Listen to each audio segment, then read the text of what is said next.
Unidade 2, pronomes possessivos. Pessoal, nós temos duas formas de pronomes possessivos. Você pode ver na tua apostila que tem duas colunas, tá? Um deles é o pronome possessivo que a gente mais conhece, né? Que é o my, o your, o his, o her, ok? E do outro lado, nós temos pronomes possessivos que são um pouquinho diferentes, que é mine, yours, his, hers, ours, theirs, tá? Qual que é a diferença entre eles, teacher? Bom, existem formas bem mais complicadas de ensinar isso, mas basicamente é o que eu vou falar agora, tá? Então vamos lá. Primeiramente, quando você utiliza a primeira coluna do my, your, his, her, você está dando ênfase pro pronome possessivo, para posse. Pode ver, my, né? É posse. Então, ó, this is my car. Então, você está dando ênfase para o my. Você está dizendo que este é o meu carro, certo? Agora, quando a gente vai para o outro pronome, ok? Que é aquela outra, a segunda coluna, você deixa a tua posse como segunda opção, mas você dá ênfase naquilo que você está dizendo que é teu. Por exemplo, this car, este carro é meu, is mine. Aí você não pode mais usar o my, ok? Geralmente esses caras aqui da segunda coluna, eles estarão no final da frase. Geralmente, isso não é 100%, tá, pessoal? Então aqui, ó, this car is mine. Mas você está dando ênfase para o quê? Para o carro, ok? Então, se você falar primeiro a posse, my car, aí você está dando ênfase para a posse. Se você falar this car is mine, você está dando ênfase para a coisa ou para a pessoa que você está dizendo que é teu.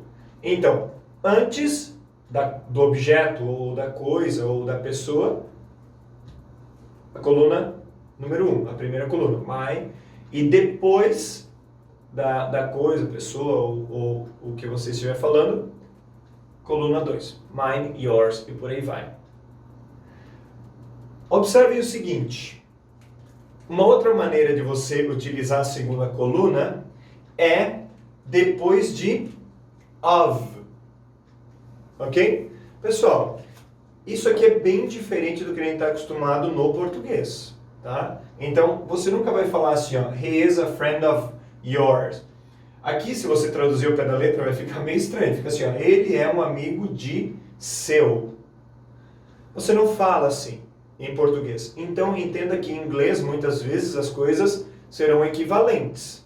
Essa frase, he's a friend of yours, sempre que você colocar depois do of aqui, você tem que usar, né, a segunda coluninha lá, tá?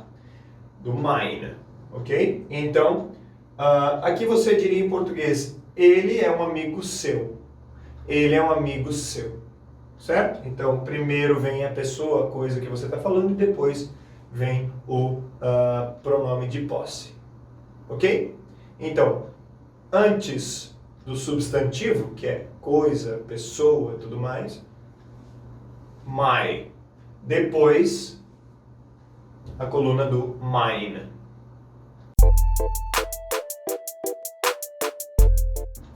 Segunda explicação sobre possessivos. Pessoal, no primeiro vídeo eu falei sobre os pronomes possessivos. My, your, his, her. E do outro lado, mine, yours, hers, ours, theirs. Todas essas são palavras que por si só já representam a posse. Elas já representam a posse, né? My. My significa meu, certo? Então, por si só ela representa a posse. Agora eu quero mostrar para vocês palavras que por si só não representam muito uma posse ou nada. Por exemplo, nomes de pessoas, né? Por exemplo, assim, ó. No inglês, isso é bem legal, porque aqui a gente começa a ver que tem as diferenças entre português e inglês. No inglês, primeiro você fala de quem você quer falar e depois você fala o quê. No português é um pouquinho diferente, né? Então você fala primeiro o que e depois você fala de quem. Português, o livro do Everton, certo? Então o livro, o que e de quem do Everton. No inglês é o contrário. Você fala primeiro Everton e depois você fala book, certo? Só que olha só, Everton, né? Teacher Everton. Por si só, é um nome próprio, ele não tem essa situação da posse, né? Bem diferente da palavra my, por exemplo, né? Então, o que faz o livro pertencer a Everton? É isso aqui, ó. É um apóstrofo S. Ah, mas é o es? Não, não é o es, teacher. Não, não é. Tá? Isso aqui é só para representar a posse. Você pode ler da seguinte forma. O livro do Everton.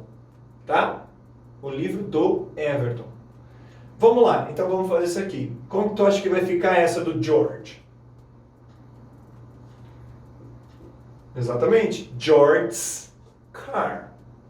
O carro do George. Ele faz essa ligação. Aqui pode ser do, da, de, tanto faz, né? Depende da pessoa. Aqui a gente tem Rick e son. Então fica Rick's son, que é o filho do Rick.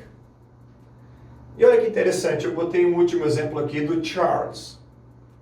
Ele já tem o S.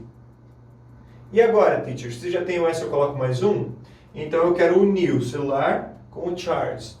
Aí, como já tem um S, eu só boto um apóstrofo. Ok?